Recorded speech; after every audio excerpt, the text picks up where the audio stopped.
안녕하세요. 오늘도 사연살롱을 찾아주셔서 감사합니다. 저는 시부모님을 모시며 남편 그리고 대학생 남매를 둔 50대 여성입니다. 그리고 현재 식당을 운영하고 있고요. 이런 말 조금 부끄럽지만 저희 동네에서 제일 장사 잘 되는 밥집 사장님이 바로 저예요. 그만큼 저희 식당은 찾아주시는 손님이 정말 많은데요. 덕분에 새벽부터 장사 준비를 시작해 11시까지 바쁘게 살고 있어요.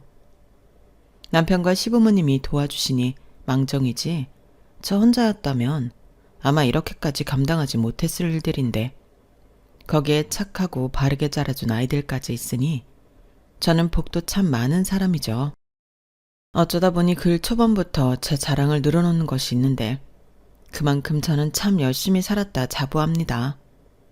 그렇기 때문에 제 지난날 힘들고 고통스러웠던 날들도 이젠 다 피가 되고 살이 되는 좋은 경험이 되었다 생각하는데요. 세상을 많이 산 건 아니지만 제가 50년 넘게 살아보니 인생은 어느 하나도 단정 지을 수 없는 것 같아요. 왜 갑자기 이런 말을 하냐 의아하실 수도 있는데 저는 불과 5년 전만 해도 사모님 소리를 들으며 집에서 살림만 하는 여자였거든요. 주변에서 저 팔자 좋다고 부러워하는 사람들도 정말 많았는데 망하는 건 한순간이더라고요. 남편 흉을 보는 건 아니지만 남편의 잘 나가던 사업이 그렇게 한순간에 바닥을 치게 될 줄은 꿈에도 몰랐어요. 게다가 저희 남편은 자타공인 성실하고 정직한 사람인데 딱 한 번 부린 욕심으로 시련을 겪어야만 했었죠. 그리고 난리통에 저는 졸지에 가장이 되었는데 살림만 하던 제가 갑자기 식구들 부양을 책임져야 하다니 서름도 많이 당하고 눈물도 많이 흘렸어요. 그런 과정에서 평소 사이가 좋지 않았던 동서와의 껄끄러운 일도 종종 있었는데 동서는 저희가 망해 앞으로도 쭉 이렇게 망한 채로 살 줄 알았나 보더라고요. 사람이 어찌나 경솔하고 남을 무시하던지 원래 남을 잘 미워하지 않는 저인데도 그렇게 화가 나더라고요. 그리고 어쩌면 그런 동서 때문에라도 일을 더 악물었던 것 같은데 지금부터 제가 살아온 이야기를 조금 해보려 합니다. 부잣집 딸인 동서와 제 사이에 어떤 일이 있었는지 한번 들어주실래요? 그럼 이야기를 바로 시작해 볼게요. 저는 남편과 24살에 결혼을 했어요. 현재 저희 딸이 25인데 딸을 보고 있으면 내가 저 나이에 어떻게 결혼을 했지? 이런 생각을 종종 합니다. 딸을 보면 아무리 성인이라고 해도 제 눈에는 아기 같거든요. 그런데 저는 그것보다 더 어린 나이에 한 남자의 아내가 되었으니 나는 그때 어떤 마음으로 결혼을 했을까? 지난 날을 떠올리곤 하는데 솔직히 고백하자면 딱히 어떤 미래가 없는 것 같아서 결혼했어요. 남편은 좋은 사람 같았고 사는 것도 제법 안정되어 있었는데 결혼하면 나도 그냥저냥 안정적으로 살 수 있겠다. 그런 생각을 했었죠. 저 때만 해도 그런 생각을 가진 여자들이 많았거든요. 오죽하면 여자 팔자 뒤웅박 팔자라고 어떤 남자를 만나느냐에 따라 달라진다는 말이 있었을까요? 그런데 저는 조건도 조건이지만 남편이란 사람이 마음에 들어 결혼을 결심했어요. 저희 남편은 말을 참 재미있게 하는 사람이거든요. 그건 지금도 똑같은데 그래서인지 아이들도 아빠랑 있는 걸 좋아했어요. 특히 딸애가 아빠를 정말 많이 좋아했는데 저는 친정아빠가 없어서인지 그런 남편을 보고 있으면 신기하고 흐뭇했어요. 저는 지금까지도 생부의 존재를 전혀 알지 못하거든요. 세상에 아빠 없이 태어나는 아이는 없을 텐데 저희 엄마는 혼자 저를 낳아 키우셨어요. 그리고 아빠 얘기는 일절 한마디도 해주지 않으셨는데 궁금은 하지만 말을 안 해주니 알 길이 없었죠. 그러다 이모한테 아빠에 대해 물어본 적이 있었는데요. 이모는 저에게 알려고 하지 마. 들춰서 좋을 거 없다. 얘기해줄 인간이었으면 네 엄마 성격에 너한테 벌써 얘기했지. 그니까 엄마 속 긁지 말고 아빠에 대해서 암소리도 하지 마. 궁금해하지도 말고. 세상에서 제일 못나고 때려 죽여 더 시원찮을 놈이 네 아빠니까. 이모 말 무슨 말인지 알지? 라고 하셨어요. 저 얘기를 들었을 때가 국민학교, 그러니까 요즘 말로 초등학교 6학년쯤이었던 것 같은데 한참 사춘기에 접어든 어린아이가 듣기에 충격적인 말이었어요. 그리고 이모 말처럼 저는 그날 이후 엄마에게 단 한 번도 아빠에 대해 묻지 않았는데요. 저희 엄마는 힘들지만 저를 위해 모든 걸 희생한 사람이라 저는 철이 빨리 들었어요. 엄마를 속상하게 하는 일은 절대 하지 않겠다. 저는 누가 시킨 것도 아닌데 스스로 이런 다짐을 하고 살았는데 공부라도 잘했다면 더 좋았겠지만 그러지는 못해서 속 썩이지 않는 착한 딸이 되려고 노력했죠. 그래서 당시 작은 식당을 하던 엄마를 많이 도왔는데요. 그게 나중엔 제 살림 미천이 되었어요. 학교 졸업하고 취업이 잘 되지 않았는데 엄마가 그냥 당신이랑 같이 식당을 하자고 하셨거든요. 저는 평소 엄마와 식당 일을 하는 게 재미도 있었는데 당신은 취업 스트레스가 너무 심해서 엄마의 말이 너무 반가웠어요. 그리고 그렇게 엄마를 도와 식당 일을 하게 되었는데 식당이 적성에 맞는지 일도 재미있고 보람도 크더군요. 거기에 그즈음 사정이 딱했던 엄마 친구분이 식당에서 일을 하기 시작했는데 저는 그분을 이모라고 부르고 잘 따랐어요. 이모는 성격도 여정부스럽고 부침성이 좋아 명랑한 성격이었는데 그래서인지 이모 덕에 손님이 더 늘었죠. 그리고 그즈음 저희 식당 단골 손님이 되신 손님이 있었는데 그 손님이 바로 저희 시아버지셨어요. 시아버지는 근처 고물상 사장님이셨는데 종종 점심 식사를 하러 저희 식당에 오셨거든요. 평소에는 도시락을 싸오신다고 했는데 가끔은 따뜻한 국물이 드시고 싶어 식당을 찾는다고 하셨어요. 그렇게 이틀에 한 번, 3일에 한 번 얼굴을 뵙다 보니 여러 말을 나누게 되었고 그게 인연의 시작이 되었는데 어느 날 갑자기 남자친구가 있냐고 물어보시더군요. 내가 갑자기 너무 사적인 질문에서 놀랐나? 다른 게 아니고 내가 아들이 둘이나 있는데 선아가 너무 마음에 들어서 물어보는 거야.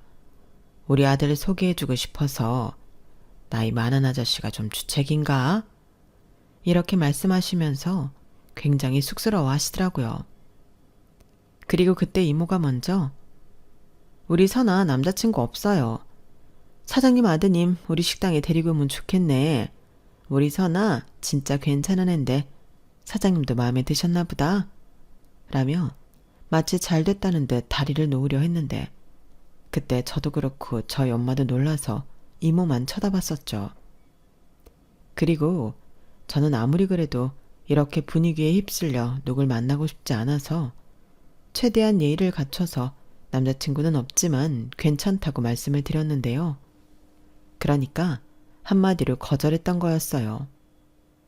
그러자 한동안은 제 마음을 잘 알았다며 시아버님은 미안하다고 하셨는데 그 이후에 무슨 이유인지 시아버님이 저희 식당에 오시지 않았어요.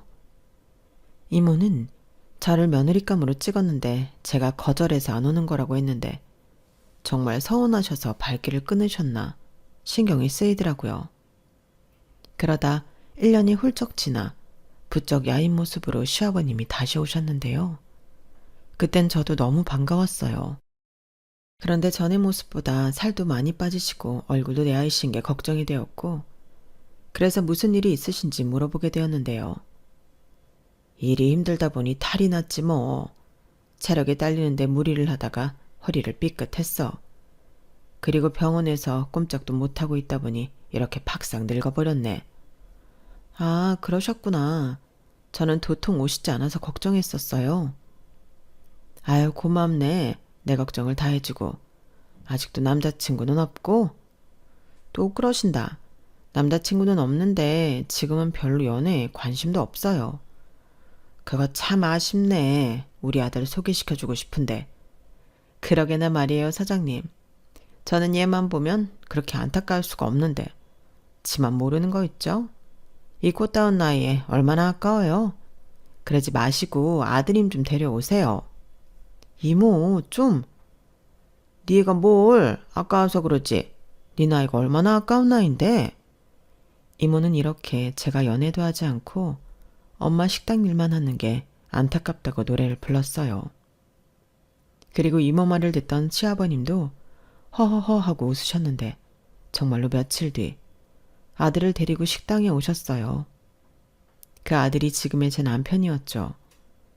그리고 그 이후부터는 연신 혼자가 아닌 두 분이 함께 저희 식당에 오셔서 식사를 하셨는데 저희가 결국엔 부부가 될 운명이었던 건지 저는 어느덧 남편과 번호도 교환하고 가깝게 지내게 되었어요. 그렇게 저희의 인연이 시작되었죠. 무엇보다 저희 엄마가 자꾸 보니 사람이 좋아 보인다며 남편을 마음에 들어 하셨는데 지금 생각해도 기가 막힌 인연이라 생각합니다. 시아버님이 남편보다 저를 먼저 찜한 케이스잖아요. 내가 그때 우리 선아 보고 한눈에 반했지. 나이도 어린데 싹싹하고 일도 열심히 하고 엄마도 잘 챙기는 게 참 잘 컸다 싶었거든. 또 사돈을 보니 이런 집이라면 한 가족이 되어도 너무 좋겠다고 생각했어. 아우 말도 마.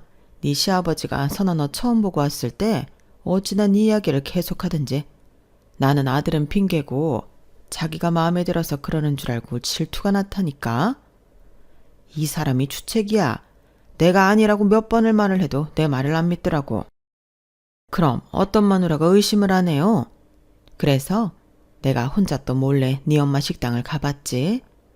그리고 널 보고 왜 저런 말을 했을까 이해했다. 나는 딸이 없잖아.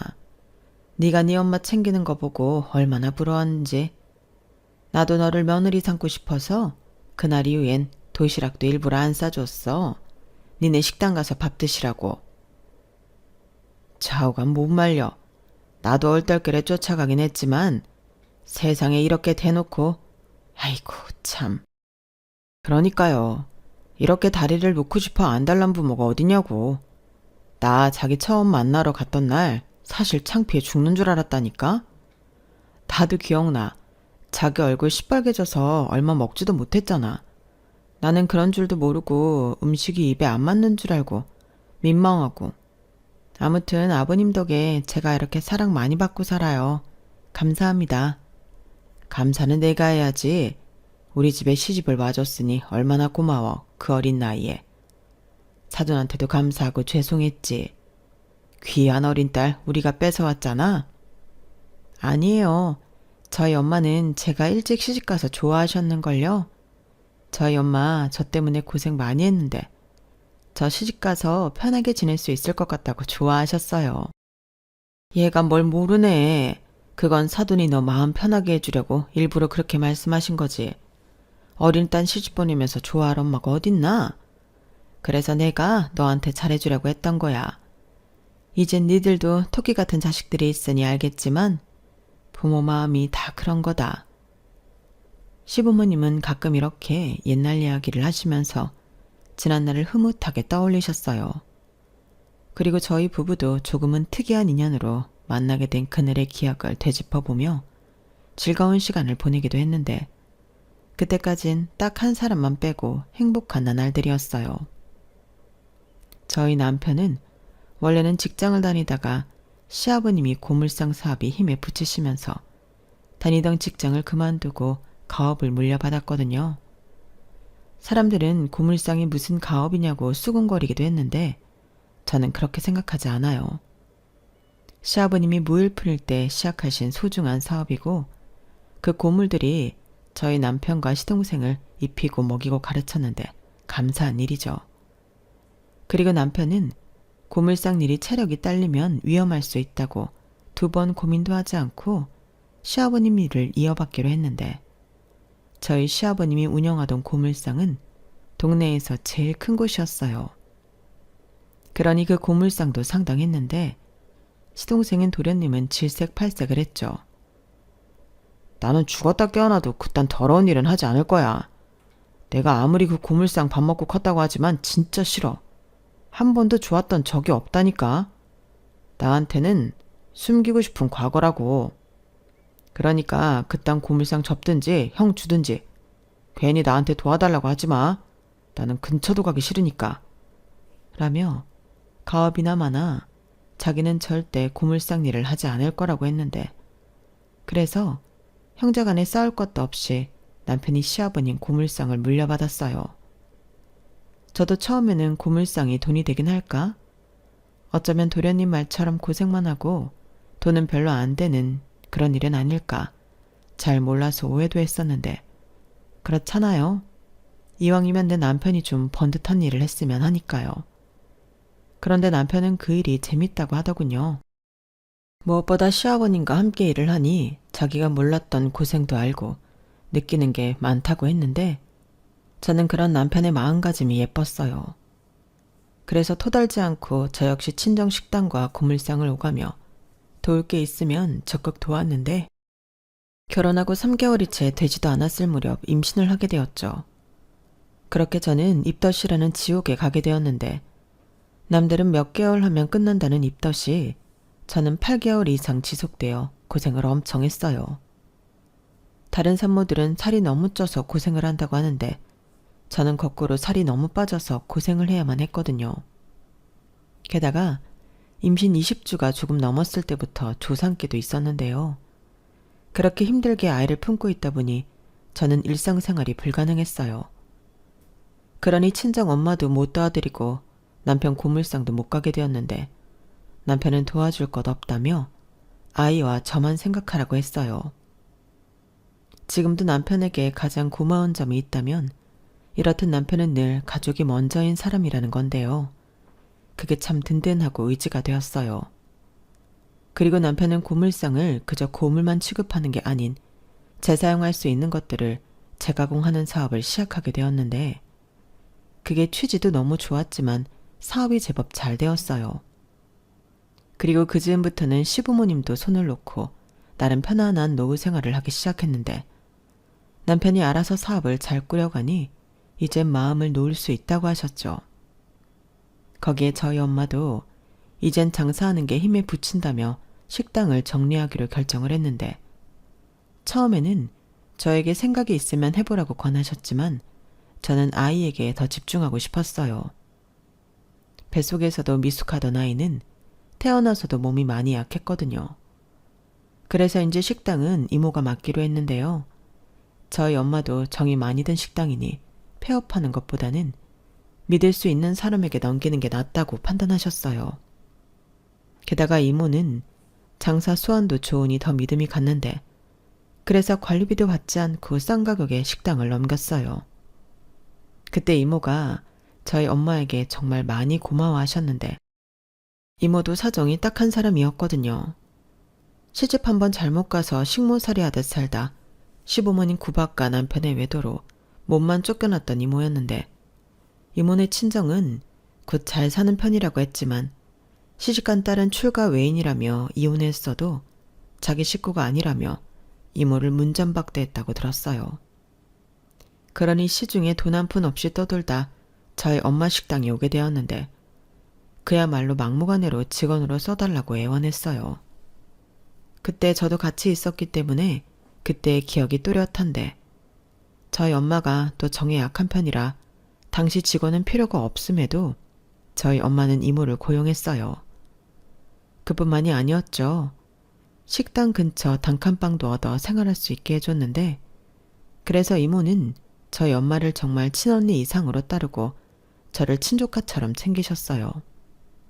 그러니 저희 엄마는 그런 이모에게 식당을 넘기니 마음이 놓였던 것 같은데, 저도 마찬가지였죠. 다른 사람에게 넘긴다고 생각하면 그건 그거대로 기분이 별로였거든요. 그렇게 양가 부모님이 노후 생활을 하시며 저는 전업주부로서 남편 내조와 아이 양육에 온 힘을 기울였어요. 그리고 저희 아이가 2살이 되었을 때 시동생이 장가를 가겠다며 집에 여자를 데리고 왔는데, 어쩜 자기랑 똑같이 생겨먹은 여자를 데리고 왔더군요. 시동생은 수더분한 남편과 다르게 뺀질거리고 노력하긴 싫지만 욕심이 많은 성격이었거든요. 그런데 미래의 동서가 될 여자도 딱 그런 사람이었고, 보아하니 좀 있는 집 딸처럼 보였는데, 제가 전업주부라고 하니 아직 정식으로 가족이 된 것도 아닌데 은근 저를 무시하는 모습을 보이더군요. 근데요, 제가 정말 궁금해서 그런데 전업주부로 있으면 답답하지 않아요? 여자도 능력이 있으면 일해야죠. 요즘 남자들 능력 없는 여자 싫어하는데 아주버님은 안 그러신가? 듣자 하니까 아주버님이 뭐 그렇게 많이 버시는 것도 아닌 것 같던데. 새 식구 살기 괜찮으신 거 맞죠? 이렇게 말하는데 솔직히 너무 당황했어요. 누가 초면에 저런 말을 하냐고요. 그리고 저도 괜히 이렇게 밀리기는 싫어서 가족이 되든 아니든 제 할 말은 해야겠다고 생각했는데요. 뭐 지금 생각해보면 일종의 기싸움이었어요. 사람마다 생각은 다 다르니까요. 저희는 애도 있고 엄마 아빠 중 누군가는 애를 봐야 하니까. 초면부터 우리 식구 걱정해주는 건 고마운데 우리는 우리가 알아서 잘 살아요. 근데 원래 스타일이 좀 아래 위 모르고 예의가 좀 없는 편인가요? 네? 제가요? 에이 설마요. 저 예의 엄청 차리는 사람이에요. 아 그렇구나. 나는 나한테 하도 서스럼없이 대하길래 그런 스타일인가 걱정했네요. 저는 예의 없는 사람 진짜 싫어하거든요. 형님이 오해하셨나 보다. 저는 형님하고 빨리 친해지고 싶어서 그런 건데. 그리고 같은 여자로서 안타까우니까요. 그리고 어쩜 형제가 그렇게 다르죠? 저희 오빠는 저 절대로 일 그만두지 말라고 엄청 강조했는데. 여자들 집에 있기 시작하면 금방 퍼지고 아줌마 된다고 그렇게 신신당부를 하는 거 있죠? 저야 일 욕심이 많아서 그럴 일은 없는데 관리도 못하고 살림하고 애 키우는 여자들 보면 저도 좀 안타까워서요. 아, 형님이 그렇다는 건 아니에요. 저는 예비동서의 말에 헛웃음이 저도 모르게 튀어나왔어요. 누가 봐도 저 들으라고 한 말인데 제가 그렇다는 건 아니라고 말을 하니 어이가 없었죠. 그리고 당연히 기분도 나빴어요.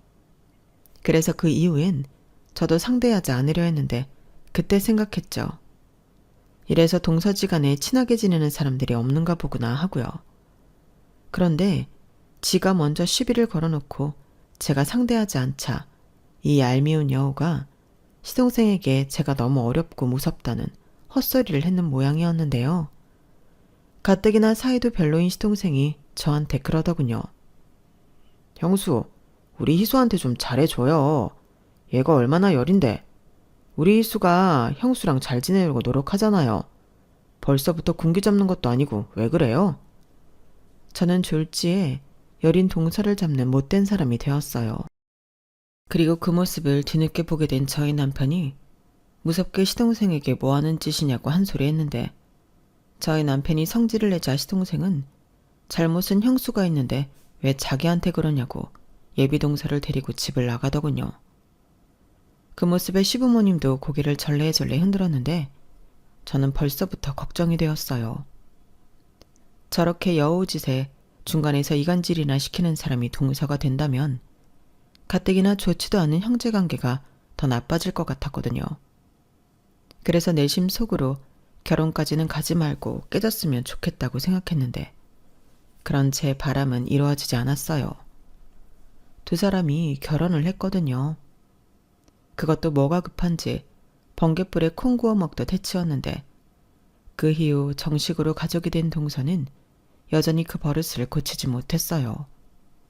깐족깐족 말장난치고 사람 무시하고 중간에서 없는 소리도 하며 이기적으로 굴었는데 그 중에서 가장 기분이 나빴던 건 동서가 저나 저희 가족을 자기보다 밑으로 보고 무시하는 거였죠.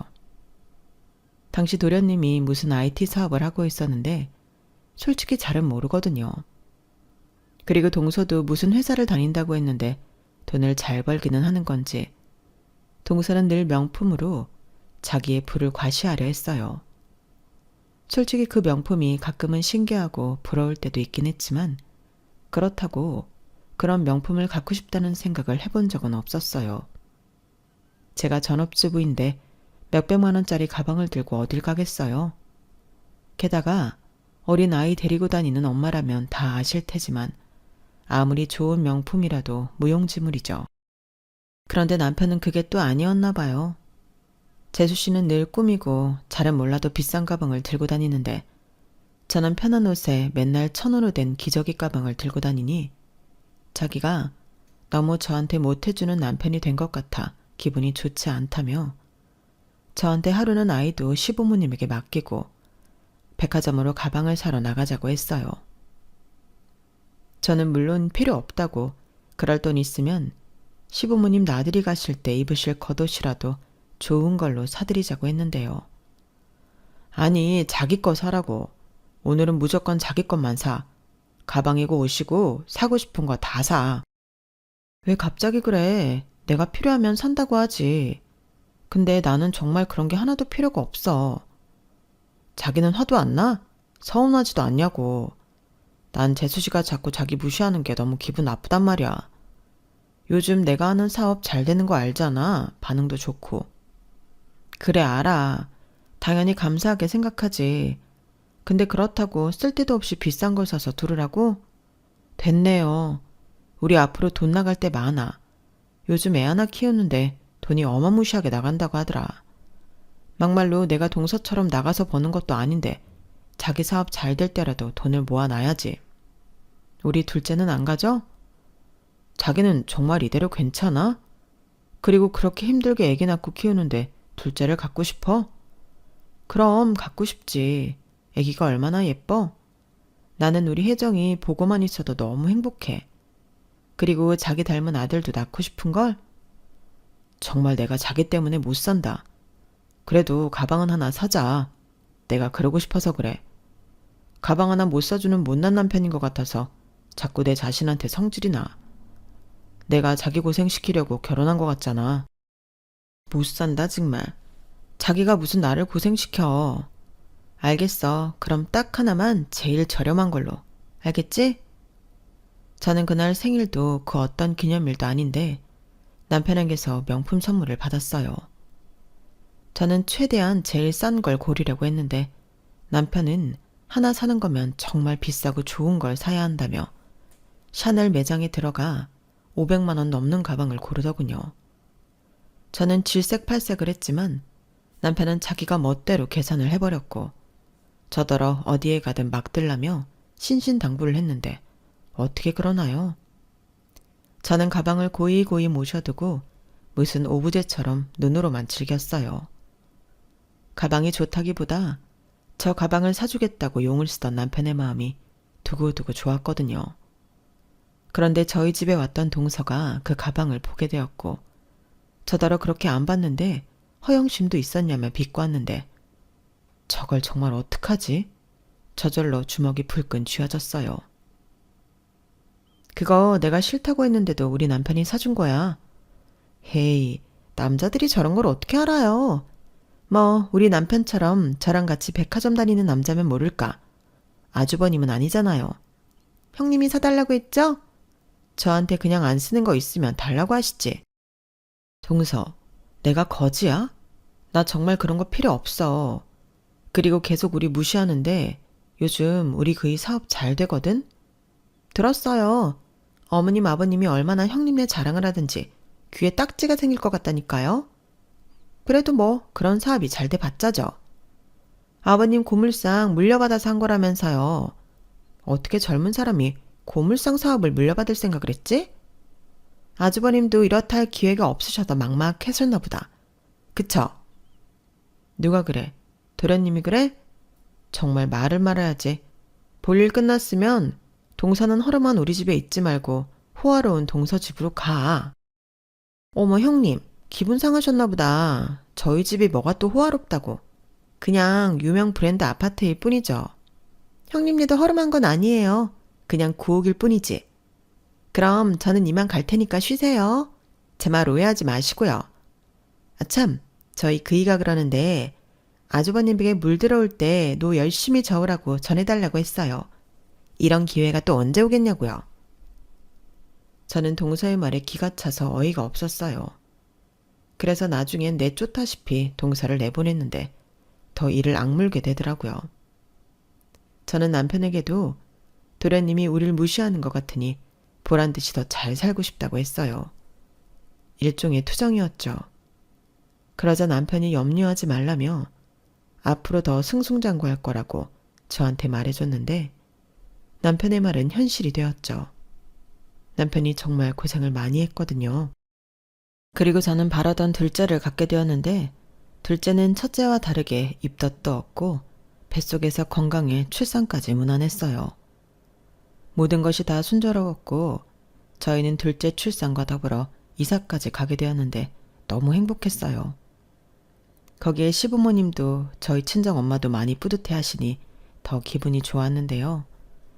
이대로 계속 잘 살고 또 양가 부모님에게 효도할 수 있으면 더 바랄 게 없겠다고 생각했어요. 그리고 감사하게도 시부모님은 제가 복덩이라고 하시며 예뻐하셨는데 동서가 또 그 꼴을 가만히 볼 리가 없었죠. 동서는 샘도 많아 누가 자기보다 잘 되는 꼴을 못 보는 성미였거든요. 그러니 그 전에는 고물상을 물려받아 한 사업이 뭐 얼마나 잘 되겠냐고 저한테 우쭐해하지 말라는 듯 하더니 자기가 봐도 저희 사업이 잘 되는 것 같으니 배가 많이 아팠나 봐요. 그래서 엄한 시부모님한테 가서 장남한 편애하는 것 같다며 서운하다고 눈물바람을 일으켰다고 했는데 도련님한테도 자존심이 상한다며 별 지랄을 다 떨었나 보더군요. 거기에 이제 와서 고물상 지분이라도 챙겨야 하는 거 아니냐고 시동생을 뒤에서 조종하기까지 하는 것 같았는데 그 소리 듣고 저는 너무 웃겼어요. 고물상에 무슨 지분이 있냐고요. 저는 살다 그런 말은 처음 들어서 저도 모르게 빵 터지고 말았어요. 그리고 그 말을 전해 들은 시어머니는 혀를 끌끌 차며 헛소리하지 말라고 했다는데 동서가 배 아파 난리를 친다는 걸 알게 되니 저도 알게 모르게 기분이 좋았어요.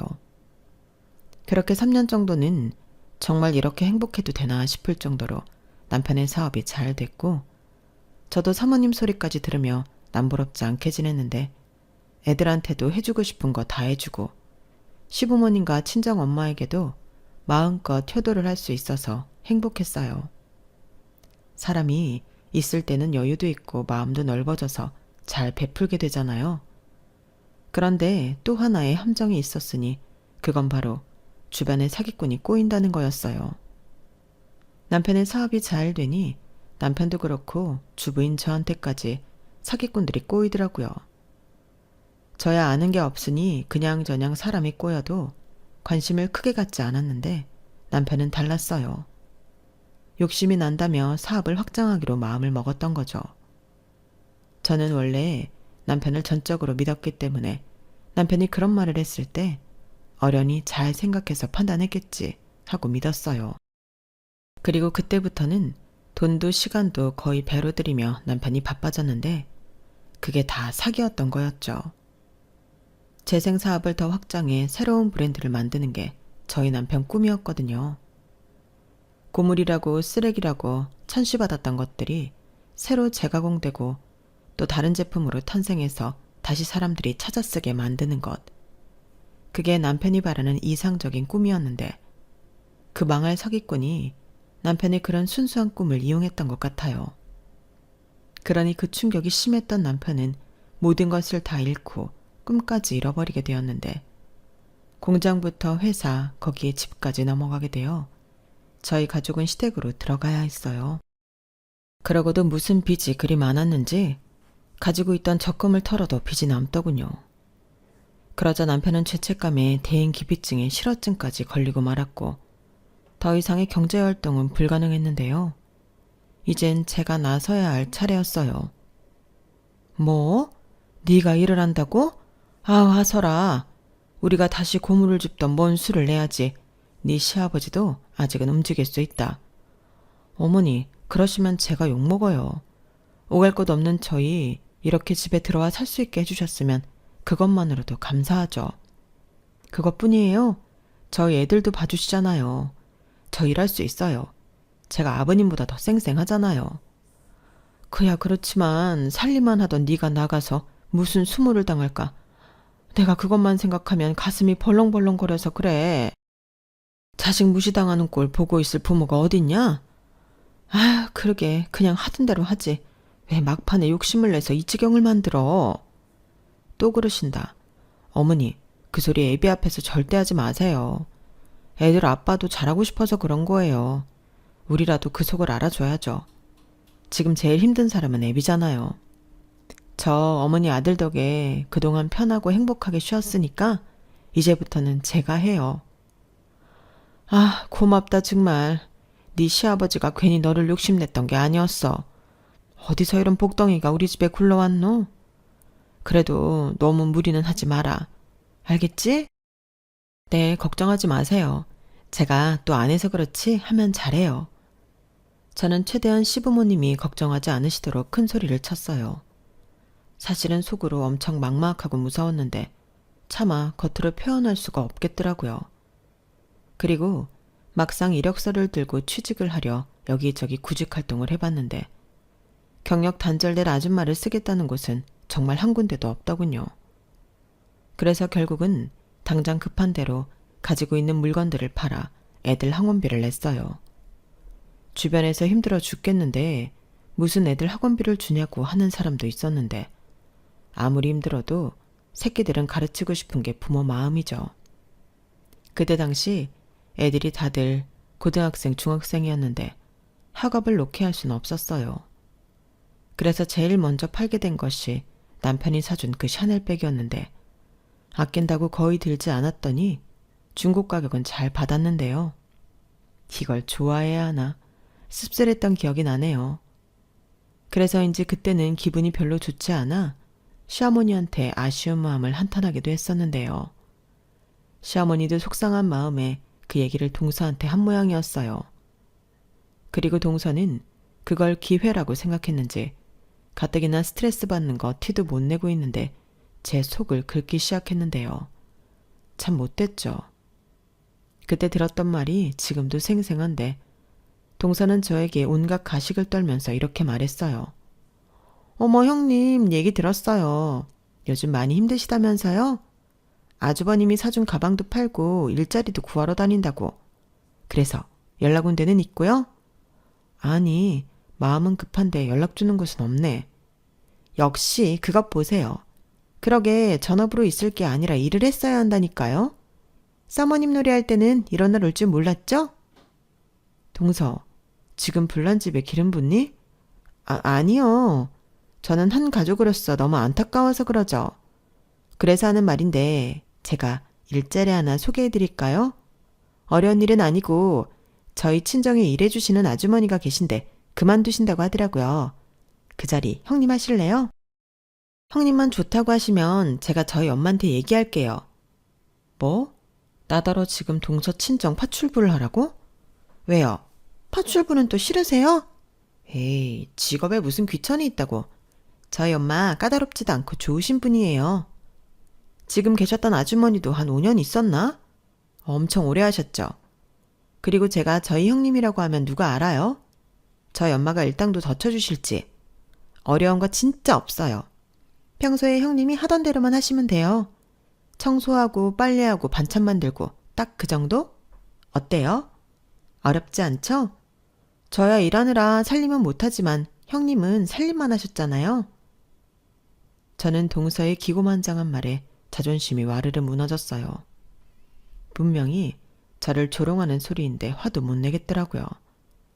하지만 아무리 제가 궁하고 힘들어도 동서 친정 파출부는 하고 싶지 않았는데 그래서 거절했더니 형님이 아직 간절하진 않으신 모양이네요.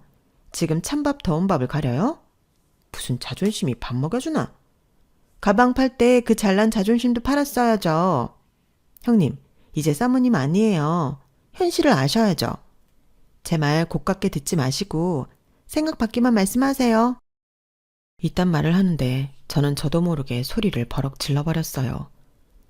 그리고 내일은 내가 알아서 할 테니 오지랖 부리지 말라고 경고를 하고 그 자리를 피했는데요. 그날 화장실에서 혼자 많이 울었어요. 그날은 남편도 밉더라고요. 하지만 또 제 눈도 제대로 마주치지 못하는 남편을 보면 미웠던 마음은 사라지고 안쓰러운 마음만 들었는데 저는 그런 남편을 부둥켜 안고 일 안 해도 괜찮으니까 제발 예전처럼 밝았던 모습으로만 돌아와 달라고 했어요. 그러자 남편은 자기도 힘을 내보기로 했는지 상태가 많이 호전되기 시작했는데요. 저도 여기저기 식당에 일을 하며 큰 돈은 아니었지만 조금씩 돈을 벌기 시작했어요. 그러다 예전 저희 엄마 식당이 있던 동네에 가게 되었고 이모가 아직 있을까 싶어 식당을 찾았는데요. 그곳엔 예전 모습 그대로 이모가 장사를 하고 있더군요. 그 시간이 밥때가 아닌데도 테이블이 다 차 있었어요. 그리고 저를 발견한 이모가 저를 반갑게 맞이해 주셨어요. 아유, 이게 누구야? 선아 아니야? 여긴 어떻게 왔어? 일이 있어서 왔어? 네, 이모는 여전하시네요. 저는 아직 장사하는 줄 몰랐어요. 왜 아니야? 내가 그럼 어디를 가나? 엄마는 잘 지내지? 가끔 통화는 하는데. 선아가 이모 소식은 안 물어봤구나? 저희 엄마 성격 아시잖아요. 어디 미주알 고주알 다 얘기하나요? 그래도 이모가 여기 있어서 너무 반갑다. 나도 반갑다. 자주 좀 와. 애들은 잘 크지? 많이 컸을 텐데. 네, 고등학생, 중학생이에요. 어머, 정말? 세월 정말 빠르네. 남편 하는 일은 여전히 잘 되지? 네 엄마가 사위사업 잘 된다고 그랬었는데. 아, 그게 실은. 저는 이모에게 어려워진 상황을 이야기했어요. 그냥 그때는 지푸라기라도 잡고 싶은 심정으로 얘기를 하게 되더라고요. 사실 이모 식당에서 일을 할 수 있으면 좋겠다는 마음이 있었고 그게 아니라도 이모가 소개라도 시켜주면 어디든 갈 수 있지 않을까 그런 마음이 있어 이모에게 최대한 저의 안 좋은 상황을 얘기했어요. 그러면서 이모, 혹시 사람 안 필요해요? 보니까 많이 바빠 보이던데 저 일 잘할 자신 있어요. 라고 염치 없이 일자리를 부탁했는데 그러면서 또 친정엄마 귀에 들어갈까봐 전전긍긍했어요. 사실 저는 힘들어지긴 했어도 저희 친정엄마에게 자세한 이야기는 하지 않았거든요. 사업이 힘들어져서 시댁으로 들어가 살게 되었다. 그렇게만 얘기해 놓은 상황이었어요. 그러자 제 말을 듣고 한참을 생각하던 이모는 제 손을 잡고 괜찮아. 원래 위기는 기회라고 했다. 다시 잘 살려고 잠깐 힘든 거야. 나 봐. 한 푼도 없이 네 엄마 찾아와 사정하던 내가 집도 사고 건물도 사고 여기서 돈 잘 벌고 있잖아. 사람 인생 아무도 모르는 거다. 이렇게 말씀해 주셨는데 제 현실이 너무 팍팍하다 보니 그 말이 위안처럼 들리지 않더군요. 그저 이모가 최대한 제 기분 상하지 않게 거절하는 말로만 들렸는데 저는 더 이상의 부탁은 민폐인 것 같아 더는 아무 말도 하지 않았어요. 그리고 힘없이 무거운 걸음을 옮겼는데 일주일 정도 지났을 때 이모가 연락을 하셨어요. 그때 오랜만에 봤으니 서로 연락이라도 주고받자며 핸드폰 번호를 드렸는데 저는 그냥 하는 말인 줄 알았거든요. 이모, 어쩐 일이세요? 어쩐 일이긴 좋은 일이지. 우리 조카 그 사이 어디 취직한 거 아니지? 이모가 좋은 일자리 하나 소개시켜 줄게. 2시간 뒤에 문자로 찍힌 주소로 후딱 와라. 네? 그게 무슨... 선아 너한테 아주 딱인 일자리가 있어. 암만 여기보다 더 좋은 데는 없지? 이따 보자. 이모는 한껏 신이 난 목소리로 말씀하셨어요. 그리고 전화를 끊고 금방 문자로 주소 하나가 왔는데 저는 이모가 좋은 일자리를 소개시켜 주시나 보다 신이 나서 준비를 하고 1시간이나 일찍 그 주소로 찾아갔어요. 그러자 그 주소는 비어져 있었는데 너무 의아했죠.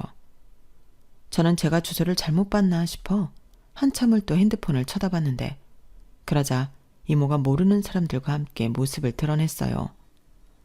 그리고 깜짝 놀랄 말을 하기 시작했는데요. 아우, 누가 우리 성님 딸 아니랄까봐 빨리도 왔네. 인사해요. 여기가 우리 식당 분점 맡아줄 사장님. 너도 인사해라. 앞으로 네 식당 설비랑 인테리어 해줄 분들이다. 이렇게 말하더라고요. 이모, 이게 다 무슨 얘기예요? 너 일자리 필요하다며. 나도 고민 많이 했어. 사실 진작부터 분점은 하나 내고 싶었거든. 근데 또 식당이라는 게 내가 몸이 2개가 아닌데 신경 쓸 게 한 가지가 아니지 않니? 그래서 내심 니네 엄마가 다시 식당을 해줬으면 하는 마음도 있었지. 근데 또 힘들어서 나한테 가게 넘기고 쉬는 양반한테 다시 일하라고 할 수도 없고. 근데 네가 타이밍도 좋게 딱 나타난 거야. 이 정도면 운명 아니니? 나는 네가 맡아준다고 하면 아무 걱정 없다. 내가 너 일 야무지게 잘하는 거 모르겠니? 이모, 그래도 여긴 이모 식당보다 훨씬 큰데. 나는 이제 이렇게 큰 데는 힘들어서 못하지. 나는 지금 자리가 딱이야. 벌써 몇 년을 거기서 일했는데 나는 다른 데 못 간다. 대신 넌 젊으니까 이 정도 규모는 할 수 있지. 서서방이랑 같이 해. 부부가 같이 도우면서 일하면 금슬도 좋아지고 좋지. 이모도 참. 근데 제가 이걸 어떻게 인수받아요? 전 돈이 없는데. 별소리를 다 해. 조카한테 돈 받는 이모 봤냐? 이모가 주는 거야. 대신 나한테 매달 줘야 하는 돈은 있다. 요 가게 월세. 뭐가 그래요. 분점이면 영업수익도 나눠야죠. 됐다 그래. 나는 요 가게 월세만 주면 돼. 나머지는 네가 다 가져. 이모, 그렇게 고마워할 것 없다. 나도 네 엄마한테 받았잖아. 오할 것 없는 나한테 월세방도 얻어주고 일도 시켜주고 가게도 권리도 안 받고 싸게 넘겼는데 물가를 생각하면 내가 너한테 이 정도 해줘도 내가 더 많이 받았어. 그럴 리가. 고마우면 장사나 잘해. 너 망하면 나도 망한다? 이모가 또 그 꼴은 못 봐. 알지? 고마워요. 나 정말 잘할게요.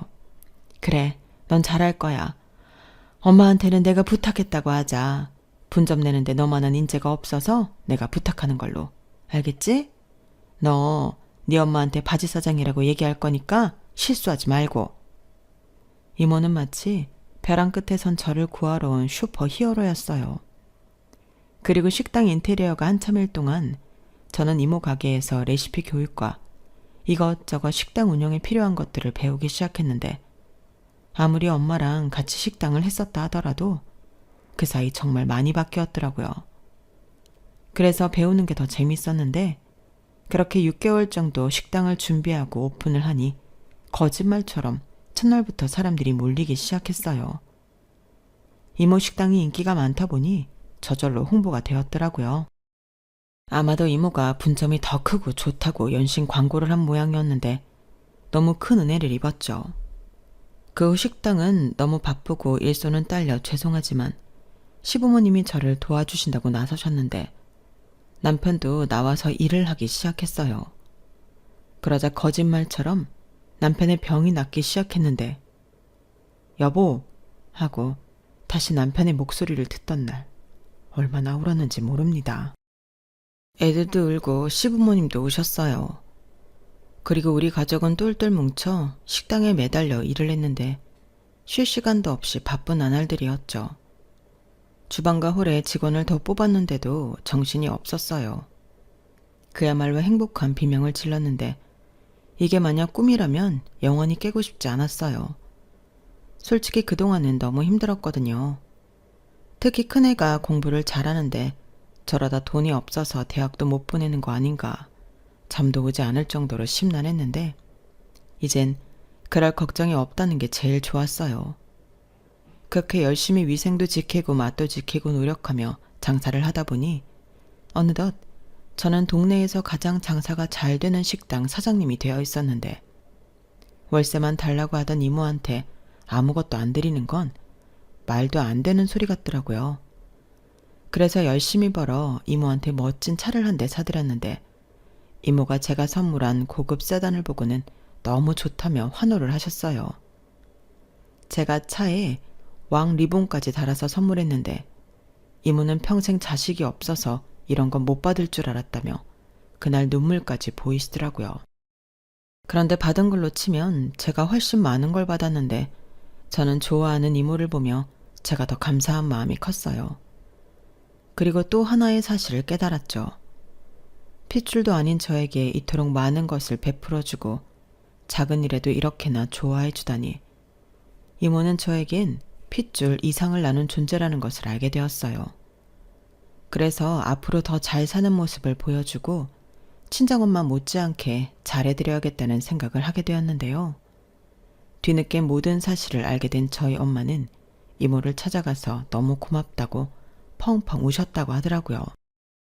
이모는 저한테 너 왜 약속 안 지켜? 아주 말도 징글징글하게 안 들어요. 내가 민망해서 죽는 줄 알았네. 라고 하셨는데 저도 얼굴이 철판은 아니라서 끝까지 제가 바지사장이라고 거짓말을 할 수 없었어요. 덕분에 저희 엄마는 다시 이모 식당과 제 식당을 오가며 당신도 하실 수 있는 일을 하겠다고 하는데 어쩌다 보니 저희 식당은 시부모님, 저희 친정엄마 모두 나오셔서 함께 일하는 일터가 되었죠. 그리고 거기서 번 돈으로 저는 지금의 집을 사서 시부모님을 모시고 살게 되었는데요. 처음에 시어머니는 싫다고 하셨지만 제가 시어머니랑 같이 살아보니 너무 좋아서 고집을 부렸어요. 시어머니가 안 오시면 저도 이사 안 간다고 쌩 고집을 부렸거든요.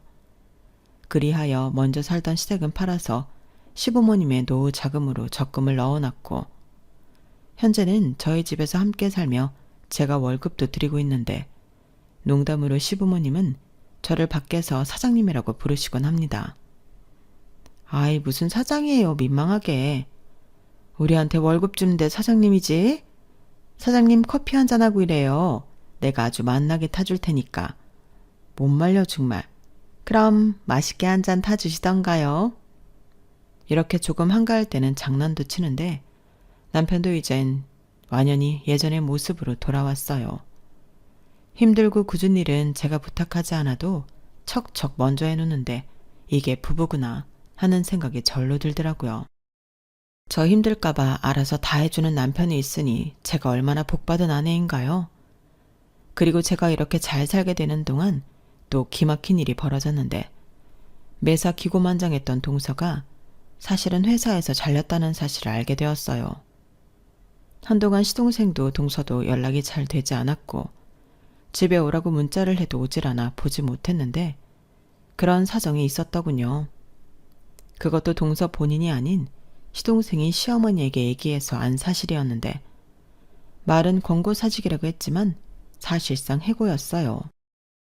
왜냐하면 사직 사유가 직장 내에서 트러블을 자꾸 일으키는 주동자로 동서가 지목이 되었는데 직장 내에 따돌림이라고 하잖아요. 그걸 동서가 또 했나 보더라고요.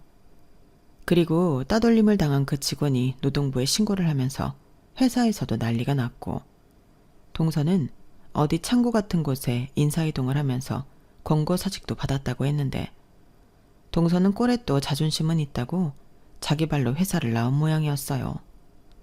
그런데 벌써 소문이 다 나버려서 동서는 재취업도 힘든 실정 같았는데요.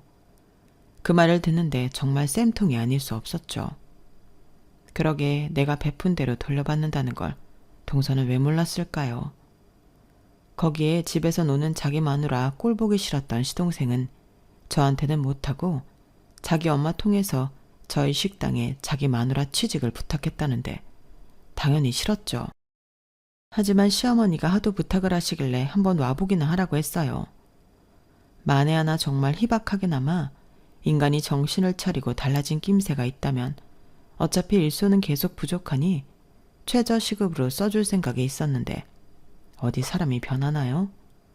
동서는 저희 가게에 오면서 멋이란 멋은 잔뜩 부리고 나타났어요. 그리고는 제 식당을 요리조리 눈을 흘기며 살피는가 싶더니 손님이 많은 걸 보고 똥 씹은 얼굴을 하더군요. 일단 그것만 봐도 저는 채용할 마음이 없었죠. 시어머니도 저거 정신 못 차렸네. 정말 어쩌다 저런 게 우리 집에 굴러들어왔을까. 사장님 마음대로 하세요. 나도 더는 면이 없어서 말을 못하겠네. 라며 자리를 피하셨는데 똥인지 된장인지도 구별 못하는 동서는 저를 보자 장사가 곧잘 되나 보네요. 이런 거 보면 나도 재취업이 아니라 가게나 할까? 이런 싸구려 국밥하는 거 말고 프렌치 레스토랑 같은 걸로요. 라며 헛소리를 하기 시작했는데 저는 콧방귀를 끼며 그러던지 말던지 돈 있으면 네 마음대로 하세요 라고 받아쳐줬어요. 그러자 제 태도에 약이 올랐는지 동서는 저한테는 볼 일이 없다는 듯 이렇게 말했는데요. 그 말을 들었을 때는 저도 깜짝 놀랐죠. 형님, 이 식당 해줬다는 그 이모님 있잖아요. 저 그 이모님 좀 소개시켜주세요. 저도 분점 하나 내달라고 해보려고요. 형님도 이 정도 하는데 사회생활 오래 한 자는 더 잘하죠? 어머, 정말로 그렇게 생각해? 내가 볼 때는 동서는 장사에 소질 없는데? 다시 생각해봐. 형님이야말로 왜 그러세요? 아, 제가 더 잘할 것 같으니까 미리부터 경계하시는 거예요? 하긴 그러실 만하죠. 뭐래? 우리 이모가 동서 어디를 보고 식당을 내줄 거라고 생각해? 우리 이모가 무슨 자선사업가라도 되는 줄 알아? 어머 형님, 그 말은 좀 이상하네요. 그럼 핏줄도 아닌 형님한테 그 이모님은 왜 이렇게까지 하시는 건데요? 왜요? 왜긴 우리 엄마가 이모한테 그만큼 베풀었기 때문이지. 근데 동서는 우리 이모한테 뭘 베풀었길래 그런 콩고물을 기대해? 동서 잘 사는 친정 있잖아. 친정에 얘기해서 프렌치 레스토랑 내달라고 해. 어차피 금방 망할 것 같지만. 뭐라고요? 형님, 저 지금 무시하시는 거예요? 이래서 돈이 무섭다는 거예요. 돈 맛을 보니까 사람이 변했네. 그래, 나 변했어. 그러니까 제발 부탁인데 나한테 까불지 말래? 아, 정 그렇게 돈이 필요하면 우리 엄마 집에 파출부 어때?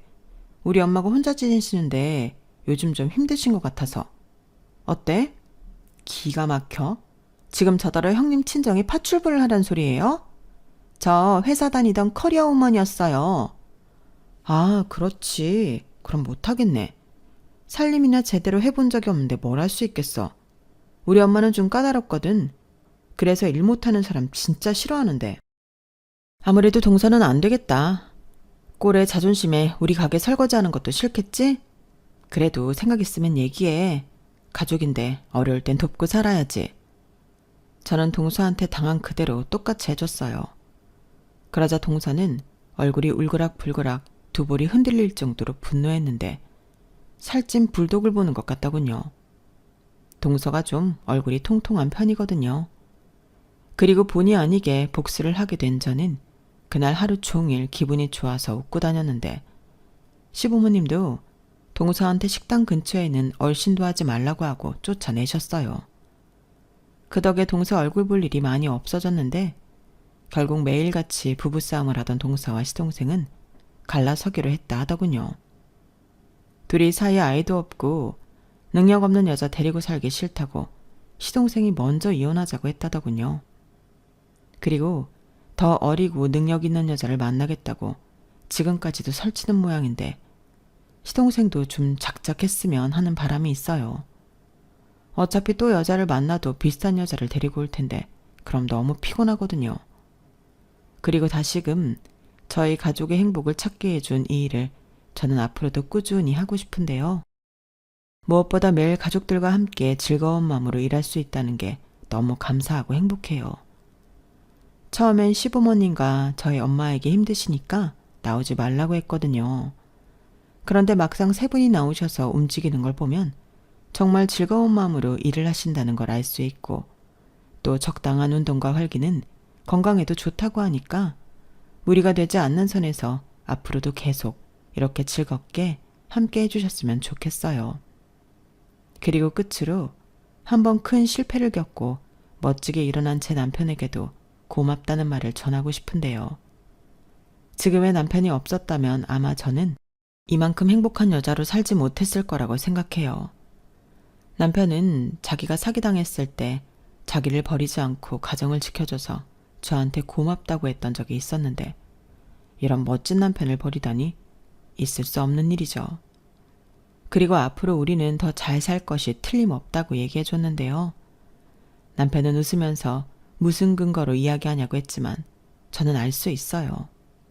서로를 아끼고 걱정하는 우리이기에 또 어떤 시련이 찾아온다고 해도 저는 또 기꺼이 남편의 손을 잡고 그 시련을 넘을 거거든요. 그렇게 세월의 파도를 타는 것이 결국 인생 아닐까요? 아직 많은 시간을 산 것은 아니지만 저는 그렇게 생각합니다. 행복도 불행도 다 끝이 있더라고요. 그러니 지금 행복하다고 자만하지 말고 또 불행하다고 세상이 끝난 것처럼 할 필요가 없는데 여러분들도 여러분의 파도를 현명하게 잘 넘으시며 멋진 인생을 완성하시길. 그리고 제가 큰 은혜를 받은 것처럼 살면서 좋은 일을 많이 하는 것도 중요하다고 생각하는데 혹시 아나요? 여러분들이 인생에서 아주 큰 파도를 만났을 때 과거에 베푼 좋은 일이 여러분들을 구해줄지요. 그러니 우리 모두 박한 마음이 아닌 너그러운 마음으로 어려운 시기를 잘 극복해 나갔으면 좋겠네요. 이상 제 사연은 여기까지입니다. 쓰다 보니 내용이 많이 길어졌는데 끝까지 함께 해주셔서 감사해요. 그럼 건강 잘 챙기시고 행복한 하루 되시길 바라며 안녕히 계세요. 고맙습니다. 여러분, 사연 댓글에 응원과 현명한 조언 부탁드려요. 좋아요와 구독은 저에게 큰 힘이 됩니다. 오늘도 좋은 일 가득하세요.